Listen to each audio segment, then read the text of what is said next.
Political plus news channel के सभी दर्शकों को का स्वागत है। मैं हूं आपका दोस्त करण सिंह धनखड़। सभी को नमस्कार। दोस्तों, 1975 में आपातकाल श्रीमती इंदिरा गांधी जी ने लगाई थी। उस समय भी बोलने के अधिकार लोगों के पास थे।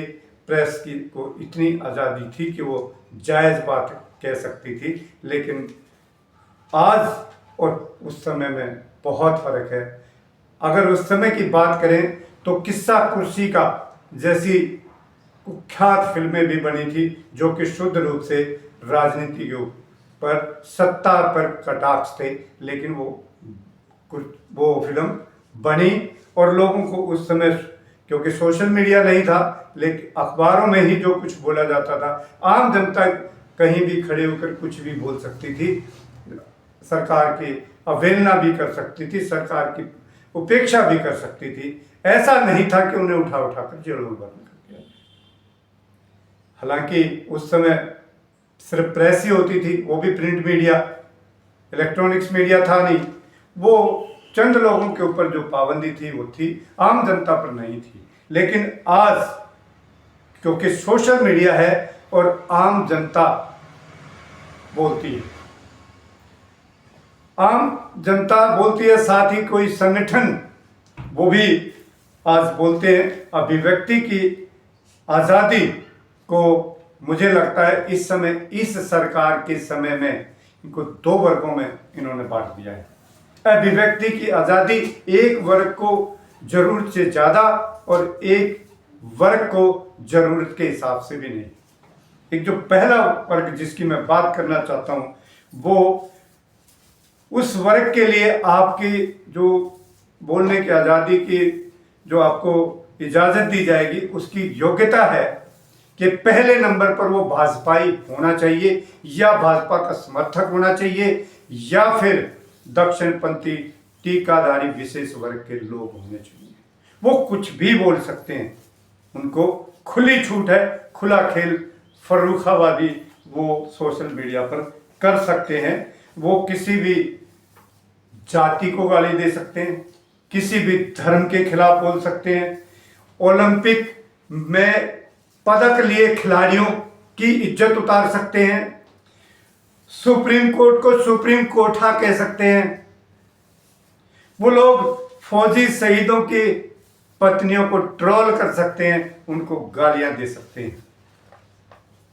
वो लोग चीफ जस्टिस ऑफ इंडिया को गृह युद्ध का जिम्मेदार बता सकते हैं। ये लोग, ये पहले वर्ग के लोग, कर्नल सोफिया कुरैशी को आतंकवादियों की बहन बता सकते हैं। विदेश सचिव हो या कोई और बड़े अफसर, सबकी इज्जत उतार सकते हैं। विदेश पर आपने देखा होगा, विदेश सचिव मिश्र जी की बच्चियों के साथ इन्होंने क्या सलूक किया। यानी कि हर संवैधानिक पद पर बैठे बड़े से बड़े पदाधिकारी को ये ट्रोल कर सकते हैं, उसके परिवार की इज्जत उतार सकते हैं। ये लोग, इन पर कोई कार्रवाई नहीं होगी। ये लोग फौज को भी ट्रोल कर सकते हैं और फौज की भी इज्जत उतार सकते हैं। इनके ऊपर कोई पाबंदी नहीं, इनका खुला खेल चलता है। और अब बात दूसरे वर्ग की। ये दूसरा वर्ग जो है, एक बहुत ही मतलब डरपोक और टाइप का वर्ग है। इसको बोलने का कोई हक नहीं है। अगर ये देश की तारीफ भी करेगा, देश की तारीफ करेगा, तो भी उसको ट्रोल किया जाएगा। और अगर गलती से इसने सत्ताधारी पार्टी को कुछ उनकी गलतियों को उजागर करने की कोशिश की, तो सीधा उठाकर जेल में डाल दिया जाएगा। ये दूसरे वर्ग के हालात हैं जो मैं आपको बता रहा हूं दोस्तों। अब ताजा मामला यह है कि सोनीपत में Ashoka group of education institute है और उनकी यूनिवर्सिटी है सोनीपत में। वहां पर इस अशोका यूनिवर्सिटी में अली खान महमूदाबादी, ये एसोसिएट प्रोफेसर है यूनिवर्सिटी में। ये उनसे जुड़ा हुआ मामला है। उन्होंने फेसबुक पर एक पोस्ट लिखी और पोस्ट में क्या लिखा, मोटा मोटी मैं आपको बता देता हूं। उनका कहना था कि ऑपरेशन सिंदूर की ब्रीफिंग देखकर मुझे बहुत अच्छा लगा, बहुत अच्छा लगा। विशेषकर कर्नल सोफिया कुरैशी और विंग कमांडर व्योमिका सिंह की प्रेजेंटेशन। क्या इसमें आपको कुछ ऐसा लगता है कि ये कोई देश विरोधी है या इन लाइनों में कोई गलत बात है? आगे उन्होंने लिखा सिर्फ ये कि जिस तरह से दक्षिणपंथी विशेष वर्ग के ये टीकाधारी हिंदू, भाजपाई हिंदू, ये लोग, ये दक्षिणपंथी कर्नल सोफिया कुरैशी की तारीफ कर रहे थे। अगर जमीन पर भी मुसलमानों को इतनी रक्षा दी जाए, इतने सुरक्षित रखा जाए, तो कोई गलत बात नहीं होगी। मुझे बताइए इस लाइन में क्या खराबी है? इस देश का हर सच्चा नागरिक यही कहेगा, नहीं इस बात में तो कोई खराबी नहीं। 20 करोड़ मुस्लिम अगर कोई सुरक्षा की बात अगर कर दे उनकी, तो क्या गलत बात है भाई? ये बात बीजेपी के लोगों को चुभी, और सुनिए चुभी भी किसको? ये है आपकी रेणु भाटिया, फरीदाबाद निवासी है ये। रेणु भाटिया महिला आयोग की अध्यक्ष, हरियाणा की अध्यक्ष प्रदेश में। इनको इस बात से परेशानी हुई कि मुस्लिम्स की बात इसने कर क्यों दी, और असल में ये बात मुस्लिम करने की नहीं थी, ये तकलीफ उस नाम से थी कि बोला कौन? ये बोला अली खान महमूदाबादी। और क्यों बोला? बात यहां अटकी।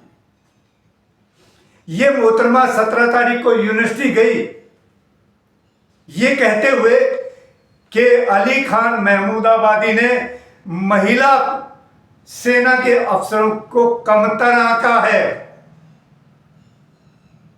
मैं इन महिला से यह पूछना चाहता हूं कि जो आपका मंत्री सरेआम उग्रवादियों की बहन बता रहा था कर्नल सोफिया को, उस समय आप कहां थी? कहां थी आप? क्या आपकी जबान से कोई शब्द निकला? इनकी शिकायत पर पुलिस ने कोई कार्रवाई नहीं की थी, क्योंकि 12 तारीख को इन्होंने कंप्लेंट दी थी। उसके बाद 5 दिन तक कुछ नहीं हुआ था, क्योंकि कुछ करने लायक था ही नहीं।